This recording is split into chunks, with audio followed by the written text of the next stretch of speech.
All right, and joining us today is Gareth Reid, who is the GM of the Ottawa Aces Professional Rugby Club, which is Ottawa's newest sports franchise. Gareth, how are you doing today, sir? I'm doing great, Carl. Thanks very much for having me on the show. Super excited to be here. Yeah, anytime. We're really glad to have you guys.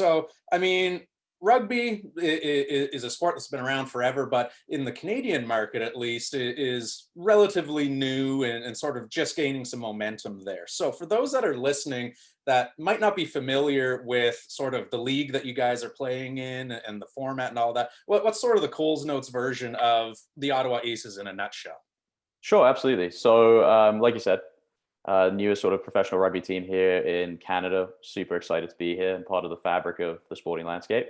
We're going to be playing in the UK-based RFL competitions, the Rugby Football League competitions. There's three tiers of professional rugby league in the UK. The top tier being the Super League, comprised of 12 teams. The Championship is the second tier, 14 teams. And then League One, which is where we're starting off. We're going to be the 12th team in that competition in 2021. It's a promotion relegation based competition setup. And yeah, we're just excited to get going. Our inaugural season as an Ottawa based club is going to be 2021 onwards. Awesome, awesome. So for those that are familiar with, English Premier League and sort of the promotion relegation, so is this kind of the same idea as that then, just the rugby? Exactly the same. Exactly the same. Yeah, absolutely. So from League One, like I said, 12 teams that are going to play each other once home and away, 22 regular game season. And then it kind of goes sort of like March through until September. There is a short playoff stint, and depending on where you finish, you might find yourself automatically promoted up to the championship if you finish top of the table. And then from second to sixth, it's a 3-round playoff format with the winner of sort of like the grand final, so to speak, gets the second promotion spot up to the championship. Awesome, awesome. So you sort of mentioned it already. So this is its first inception in Ottawa, but the Yes. club itself is not new. They were originally the Hemel Stags over in England before the whole sort of move process came about there. How involved were you in that process, or did you sort of come on after they had been granted permission to sort of come over here and relocate to Ottawa? Yeah, absolutely. So you're right. There was previously the Hemel Stags based in Hertfordshire in the UK, and they've been relocated over to Ottawa. I wasn't directly involved in that process of the relocation itself. That was handled by our club president, Eric Perez, and his group that were handling that. I came on board sort of after the process was finalized and formalized, and we knew that there was going to be an Ottawa team in the RFL competitions. And my role has kind of evolved into what it's evolved into now since then. Yeah, yeah. So, are you guys then the only Canadian team currently in the tier one over there? So we're the only. There's two Canadian teams that are in the RFL competitions. You have the Toronto Wolfpack, who were in the Super League competition this year, but due to COVID and the impact that that's had on the season, they had to withdraw from completing the season, which was a real shame. And they're in the top tier. They're in that number one tier of the Super League. They started a few years ago. In 2016 was their inception year, and 2017 was their inaugural season. We are starting off as the second professional transatlantic rugby club in that third tier of League One, and then moving up. Okay, okay, perfect. So, it's a little bit different than a traditional, North American league where, okay, let's say the NHL, probably the furthest flight that a team would have is maybe 4 or 5 hours to go from Right. one coast to the other there. What kind of logistics go into, trying to plan out a season around the fact that you have to fly across an entire ocean, not just for a tournament, but for league games and whatnot? Do you Yes. try and sort of cluster games together so that it's not just multiple back and forth flights, or what sort of goes into actually building that schedule there for you guys? Yeah, absolutely. So you're right. It's a huge logistical undertaking there. And essentially, what we will end up doing is starting the season in the UK. We're anticipating, although it's yet to be finalized again because of the impact that COVID has been having. And as well, there's the Rugby League World Cup coming up at the end of October, going through until November. So there's two things really determining when the season's going to start and end. But typically the season begins late Feb, beginning of March. And of course, the weather in Eastern Ontario, in Ottawa, is less than conducive to playing an outdoor, rugby football based sport at that time of the year. So we would sort of kick off in March is the anticipated beginning. And then around mid-April to beginning of May would be when we return to Canada for our first Canadian home stint. And then it probably would end up being sort of like 3 or 4 game blocks back and forth between Canada and the UK. And ultimately, it's the league that really determines what the playing schedule is going to be like. And I think, having seen and experienced what the Wolfpack have gone through for the past few years in terms of how it was done in year 1 and how it's evolved with their playing schedule, we'll probably slot into something similar where it will be those 3 to 4 game blocks in Canada, followed by 3 to 4 in the UK, and vice versa from sort of mid-April, May onwards until the end of the season. Okay, yeah. So are you guys using essentially the model that the Wolfpack sort of rolled out there and, tweaking it a little bit, and okay, this really didn't work out for them, so we're going to avoid that, and oh, this worked really well, and sort of using a bit of that model to streamline your process when you're trying to roll this out there? Or are you guys essentially just trying to put your own spin on everything from the get-go there? Well, I think the Wolfpack have shown some great intent with what they've done in these past few seasons and how they've been going about things. And I think there's things that we can certainly learn from. And obviously, Eric Perez is our club president of the Ottawa Aces, was also the founder and the original sort of club president of the Toronto Wolfpack. So he's a guy who is very well accustomed now to the whole process and the logistical aspects of what it takes to run a transatlantic professional club. And I'm sure there are going to be things that we cherry pick from the Wolfpack that they've done exceptionally well. And, there are going to be things that we want to do, the Aces way and put the Aces spin on it and really build for that Ottawa sporting environment. The teams in Ottawa have very passionate following of the fans, and we want to make sure that we're doing everything we can to, capitalize on that and build our fan base up in the city there. How did you guys settle on even the team name, the Aces there? Yeah, absolutely. I mean, so there was originally, it was looking like the club was going to be sort of moved over to Ottawa, and we might carry the Stags moniker with us and be the Ottawa Stags. But in the end, I think between Eric and the rest of the group there that sort of were responsible for bringing the club over, a new chapter in the club's history, and therefore maybe a bit of a fresh name, fresh take, a fresh brand for the club.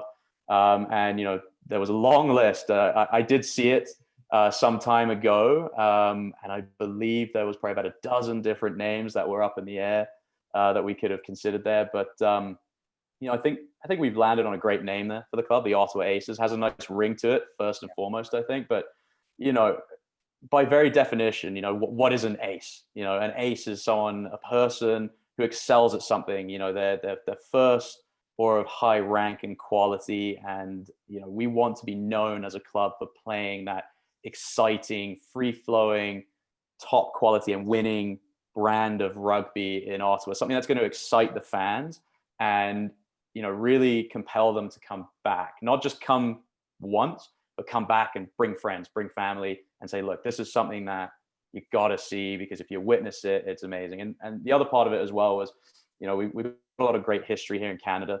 And I think the name is also a large sort of tip of the cap there to some great Canadians, in particular Billy Bishop, the World War II fighter pilot ace. So kind of all ties in there between what the very definition of an ace is and sort of the historical aspect as well. Yeah.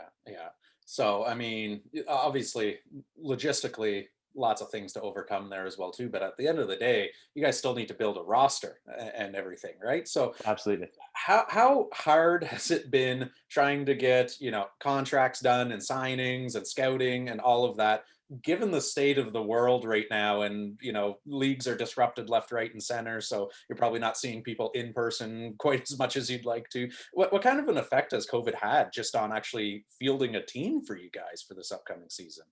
Yeah, you know what? It's not been easy. It's definitely not been an easy process. All I can say is, thankfully, our coaching staff and our head coach in Laurent Fraser-News has just been instrumental in forming the squad that we've got so far. I mean, League One Championship got shut down after only sort of 2 and 3 rounds respectively this season. The Super League got shut down very early on until the beginning of August when they restarted. But because of the lack of fans in the stadiums, Super League was the only league that began. So you're right in saying that not much rugby is being played this season, and there's been a lot of players who have been itching to get on the field and show what they've got for next season. In terms of building the core of the squad, like I said, it's been spearheaded by Laurent as our head coach.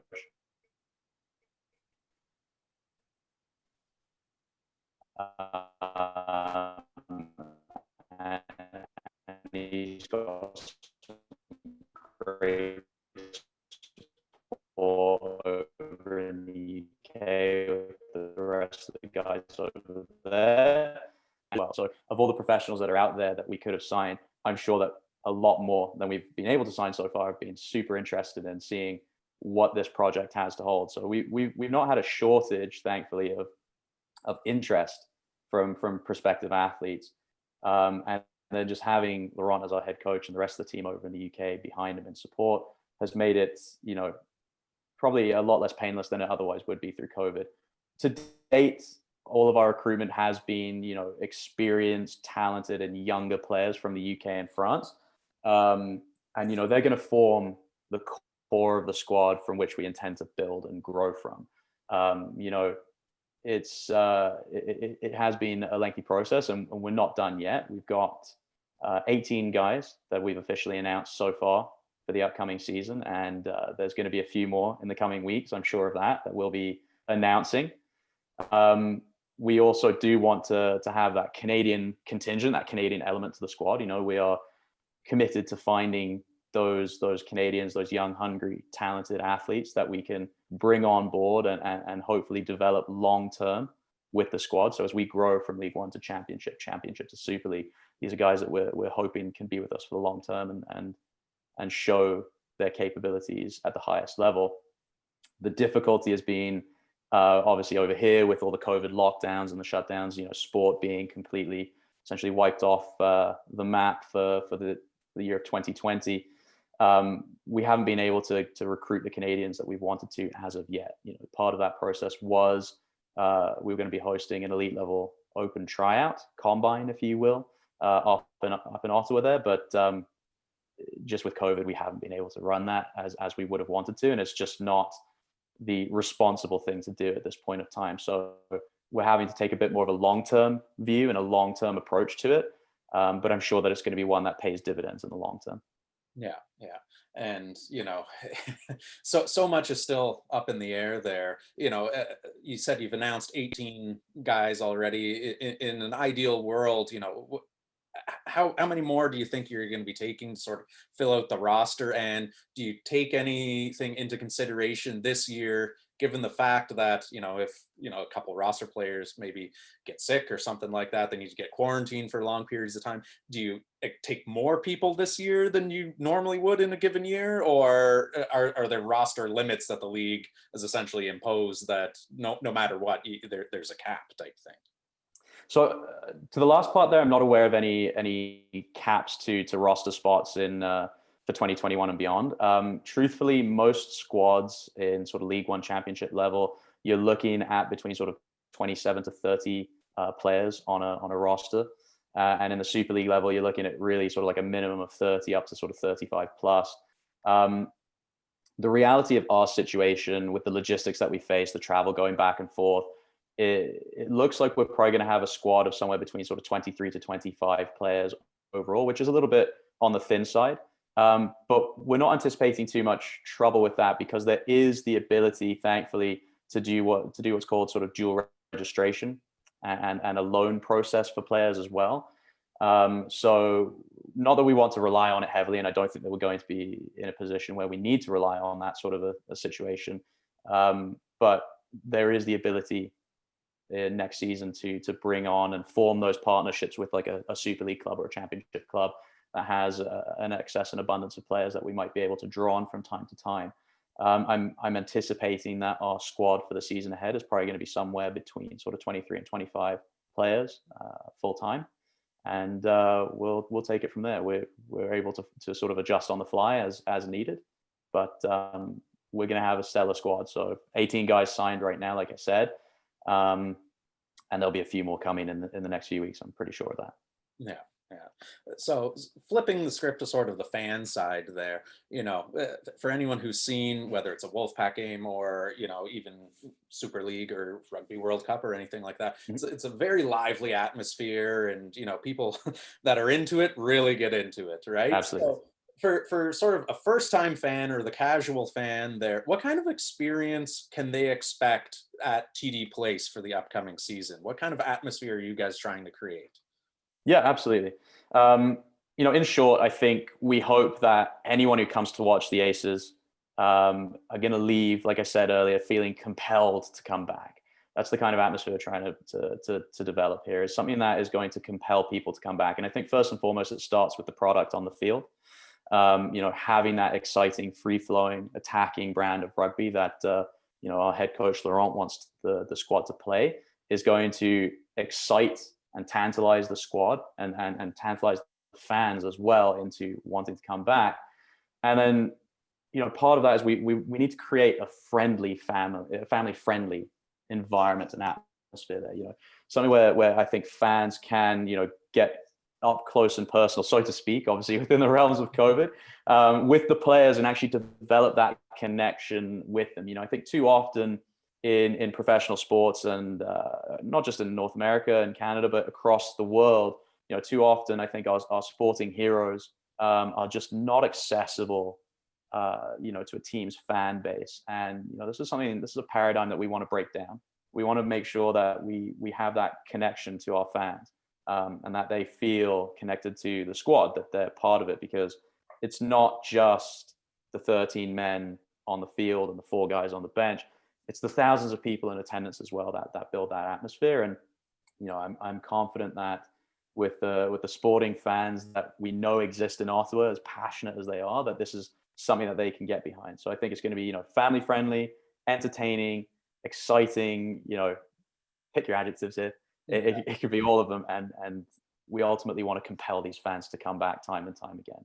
Yeah, absolutely. And, obviously we hope that we can get to a return to fans actually in the stands, and whether that's reduced capacity or whatever that is. But for it, let's say worst case scenario, and they say, okay, you can still run the franchise and have the game, but there's no fans that are going to be able to sort of be there in person. Do you guys have any, whether it's a TV deal or streaming or any sort of plans, like, so that the fans who do want to get on board and get behind this team can still watch from the comfort of their own homes until all the restrictions get lifted? Yeah, absolutely. Great question. And yes, that is something that we are striving towards, being able to provide fans in Ottawa and across the country, actually, not just in Ottawa, but we, across the country, we want to expose as many people as we possibly can to, rugby league and to the Ottawa Aces brand and the sport as a whole. We are working on trying to finalize something where games in the UK would hopefully be streamed back here in Canada, and games here in Canada will be broadcast and sort of televised across the country. I can't give away too many details on that at this point in time, but it is in the works, and it is something that we are definitely striving towards making happen for fans who are interested. Amazing.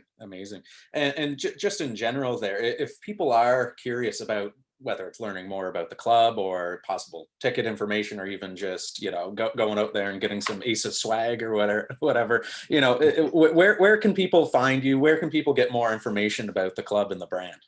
Yeah, absolutely. So first and foremost, you can check out our website, www.ottawaaces.com. That's our main club website. And right there, you can find a little entry box to put your email, and you can be kept up to date with newsletters from the club.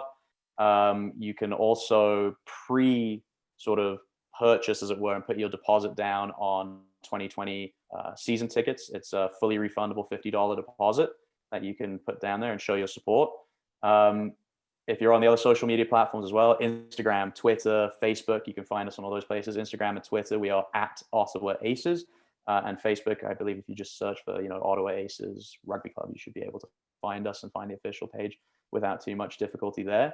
For any fans who have, specific questions about the 2021 season coming up and things like that, you can always email us at our general email, info@ottawaaces.com, info@ottawaaces.com. We are due to announce our kit partner and our merchandise partner for the inaugural season and beyond.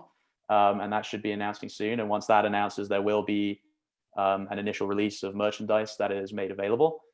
And that will be available through the TD Place website, where you can find all the other club merchandise as well. Amazing. And you know, you already sort of mentioned you guys are on quite a few platforms there. I saw on Twitter, like you guys almost once a week would release a new kit concept there, and there'd be also dialogue going on in the comment section. So I know you haven't announced the actual partner for it yet, but have you settled on a design yet? Is that locked in, or is that still TBD at this point? We have settled on a design. Okay. For the home and away kit. I can't give anything away at this point. It's you know, we're planning on doing something fairly special for that announcement, that release. And all I can say at this point in time is sort of keep your eyes open and your ear to the ground there. It'll probably happen sometime in the new year, I suspect. But again, it's you know, the finer details of that are to be confirmed as well. But yes, we fixed on the designs, and I think we're pretty happy and pretty excited to get them out. Beautiful. Well, I appreciate you taking the time to sit down with us today, and wish you guys all the best with the upcoming season. And as you say, hopefully we can get some fans out there and cheer you guys on. But if not, then we'll definitely look for some live streams and other ways to support you guys moving forward there. Thanks very much. Yeah, thank you for having me on the show and taking the time to speak with us. We're super excited for what 2021 brings. You know, whether we are allowed to have fans on the stand or not, we know it's just going to be one heck of a season, and we're excited to try and be a part of that storied sporting landscape in the Ottawa area. And yeah, all I can say is thanks very much for your support. I appreciate it. Take care.